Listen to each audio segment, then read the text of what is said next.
কি হয়েছে টোনা? তোমাকে অনেক চিন্তিত দেখাচ্ছে।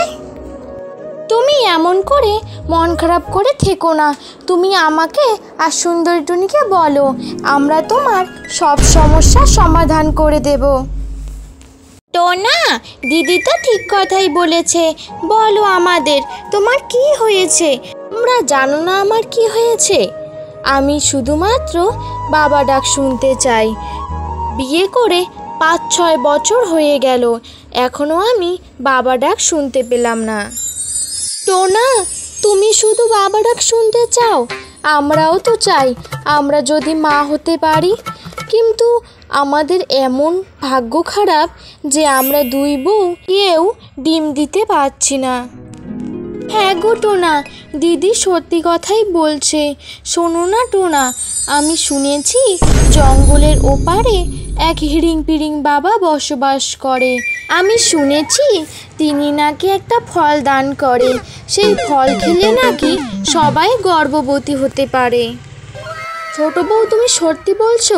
তাহলে আমি এক্ষুনি যাব সেই হিড়িং পিড়িং বাবার কাছে, আর তোমাদের সমস্যার কথা তাকে জানাবো। আচ্ছা টোনা, যাও। টোনা সুন্দরী টুনির কথা শুনে হিড়িং পিড়িং বাবার গুহার কাছে যাওয়ার উদ্দেশ্যে রওনা দেয়। কিছুক্ষণ পর টোনা হিড়িং পিড়িং বাবাকে সাথে নিয়ে তার বাড়িতে আসে। বাবা, এরা হলো আমার দুই বউ, টুনি ও সুন্দরী টুনি। সাধু বাবা, আমাদের প্রণাম গ্রহণ করুন। থাক থাক মা, প্রণাম করতে হবে না, আমি তোদের সমস্যা এক্ষুনি সমাধান করে দিচ্ছি। সাধু বাবা, টোনার সঙ্গে বিয়ে হয়ে আমার 5 বছর হলো। আমার সন্তান হচ্ছিল না বলে টোনাকে আমি আবারও একটা বিয়ে দিয়েছি। সুন্দরী টুনির সঙ্গে টোনার অনেক দিন বিয়ে হলো, কিন্তু সুন্দরী টুনিরও কোনো সন্তান হচ্ছে না। সাধু বাবা, আপনি তো সব শুনলেন, এখন আমাদের কিছু একটা উপায় বলে দিন, যদি আমরা দুজনেই মা হতে পারি। আমি তোদের সব কথা বুঝতে পেরেছি, দাঁড়াও, আমি একটা মন্ত্র পড়ে ফল এনে দিচ্ছি। সেই ফল তোমরা দুজনে খেয়ে নেবে, দেখবে তোমরা দুজনেই মা হতে পারবে। তারপর হিড়িং পিড়িং বাবা মন্ত্র পড়ে একটা ফল এনে দেয়, সেই ফল টুনিকে দেয়। আজকে তাহলে আমি আসি, তোমরা চিন্তা করো না, তোমরা অবশ্যই ভালো ফল পাবে। এ কথা বলে তান্ত্রিক সেখান থেকে চলে যায়। এভাবেই কয়েকদিন কেটে যায়। সুন্দরী টুনি ও টুনি একটা একটা করে ডিম পাড়ে। টুনি, সুন্দরী টুনি, আমার যে কত খুশি হচ্ছে, আমি যে বাবা হতে চলেছি। তোমরা ডিমে বসে তা দাও, বাড়ির সব কাজ আমি একাই করে নেব। না গো, তোমাকে কোনো কাজ করতে হবে না, পাশের বাড়ির মালতীকে বলো না, ও কাজ করে দেবে। আচ্ছা আচ্ছা ঠিক আছে, কিন্তু শোনো, আমার সন্তানদের যদি কোনো অবহেলা না হয়। না, তুমি এমনভাবে কথা বলছো, মনে হয় আমাদের সন্তান এরা না, শুধুমাত্র তোমার সন্তান। ডিম ফুটে যে বাচ্চা বের হবে, শুধুমাত্র তারা আমার সঙ্গে খেলবে, আর কারোর সঙ্গে খেলবে না। কয়দিন পর টোনার দুই বউ দুটো ছোট ছোট সুন্দর দেখে ডিম ফুটে মেয়ে ছানা বের হয়। বউরা, আমার মেয়েরা তো খুব সুন্দর দেখতে হয়েছে, আমি ওদের নাম রাখলাম টুকি ও টুকটুক। খুব সুন্দর নাম হয়েছে টোনা, আমাদের আদরের মেয়েদের নাম হলো টুকি ও টুকটুক। আমি মেয়েদেরকে নিয়ে খেলি, তোমরা দুজন রান্না বান্না করো।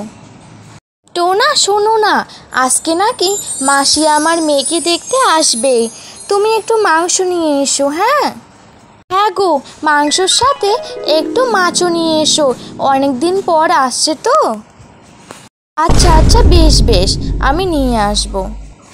শোন সুন্দরী টুনি, আমি তোর সতীনকে একদম পছন্দ করি না। তুই যে কিভাবে একসাথে সংসার করছিস বুঝে পাই না বাবা। কেন মাসি, দিদি কি তোমাকে কিছু বলেছে? না না, কিছু বলেনি। কিন্তু সুন্দরী টুনি, তোর সন্তান তো হয়েছে বুঝলাম, কিন্তু ভুলিস না টুনিরও সন্তান হয়েছে। তোদের সম্পত্তি সব আধা আধা ভাগ হয়ে যাবে। আর টোনাকে যদি ওরা পটিয়ে নেয় তাহলে তুই তো কিচ্ছুই পাবি না। ঠিক আছে মা, আমি আজকে বাড়িতে যাই, তুই সাবধানে থাকিস। সুন্দরী টুনির মাসি সেখান থেকে চলে যায়, কিন্তু সুন্দরী টুনির মনে ভয় হতে লাগে। সত্যি তো, মাসি তো ঠিক কথাই বলেছে।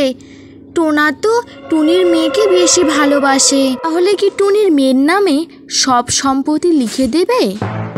না, আমাকে কিছু একটা করতেই হবে। টোনা তার দুই মেয়েকে নিয়ে খেলা করছিল, সেখানে সুন্দরী টুনি চলে আসে। ছোট বউ, তুমি এসেছো, ভালোই হলো। তুমি বাচ্চাদেরকে দেখো, আমি একটু কাজে যাচ্ছি। আচ্ছা গো, যাও। টোনা সেখান থেকে চলে যায়। সুন্দরী টুনির মাথায় একটা বুদ্ধি আসে। সুন্দরী টুনি খাবারে বিষ মিশিয়ে এনে টুনির মেয়েকে খেতে দেয়। এই নাও সোনা মেয়েরা, তোমাদের জন্য মুড়ি নিয়ে এসেছি, খেয়ে নাও। যাকে যাকে যেই বাটিটা খেতে দিয়েছি তোমরা সেই বাটিটাই খাবে, বাটি চেঞ্জ করবে না। আচ্ছা মা, আমরা নিজের নিজের বাটিতেই খাবো। আমি তোমাদের জন্য জল নিয়ে আসছি, দাঁড়াও। দিদি, তোর বাটিটায় মুড়ি বেশি, আমাকে দিবি? আমি মুড়ি খেতে খুব ভালোবাসি। আচ্ছা বোন, এই নে। সুন্দরী টুনির বিষ মাখা মুড়ি সুন্দরী টুনির মেয়ে খেতে থাকে, খেয়ে অসুস্থ হয়ে যায়। দিদি, আমার গলা অনেক যন্ত্রণা করছে, আমার শরীর খুব অসুস্থ করছে দিদি। মা মা, এদিকে এসো, বোনের কি জানি হলো। এ কি হলো আমার মেয়ের? টুকি, তুই কি তোর বাটি বোনকে খেতে দিয়েছিস? হ্যাঁ ছোট মা, আমার মুড়ির বাটিটা তো বোন খেলো। তুই এটা কেন বোনকে খেতে দিয়েছিস? সেখানে তো বিষ ছিল। এখন আমার মেয়েটাকে বাঁচাবো কি করে? হ্যাঁ, তুমি কি বললে সুন্দরী টুনি? তুমি আমার মেয়েকে মারতে চেয়েছো? যাকগে, এসব কথা পরে হবে, আগে তো মেয়েটাকে হসপিটালে নিয়ে যেতে হবে। হ্যাঁ দিদি, তাড়াতাড়ি চলো, আমার মেয়েটাকে বাঁচাও তুমি। ছি ছি সুন্দরী টুনি, আমি তোমাকে কত ভালোবাসতাম, আমি তোমার আর আমার মেয়েকে কত ভালোবাসতাম। তুমি শেষ পর্যন্ত কি না টুনির মেয়েকে বিষ খেয়ে মারতে চেয়েছো? তুমি কি ভুলে গেছো টুনির মেয়েও আমার মেয়ে? টোনা, আমার অনেক ভুল হয়ে গেছে, আমাকে ক্ষমা করে দাও টোনা, আমি আর এই ভুল কখনো করব না। ভুল? এটা ভুল হলে আমি মানতাম, এটা জীবন নিয়ে খেলা করেছো তুমি। তুমি এক্ষুনি এই বাড়ি থেকে বেরিয়ে যাও। তুমি বাড়ি থেকে একাই বেরিয়ে যাবে, আর আমার মেয়েকে তুমি এখানেই রেখে যাবে। টোনা সুন্দরী টুনিকে বাড়ি থেকে বের করে দেয় এবং আর দুই মেয়েকে নিয়ে হাসি খুশিতে দিন কাটাতে থাকে।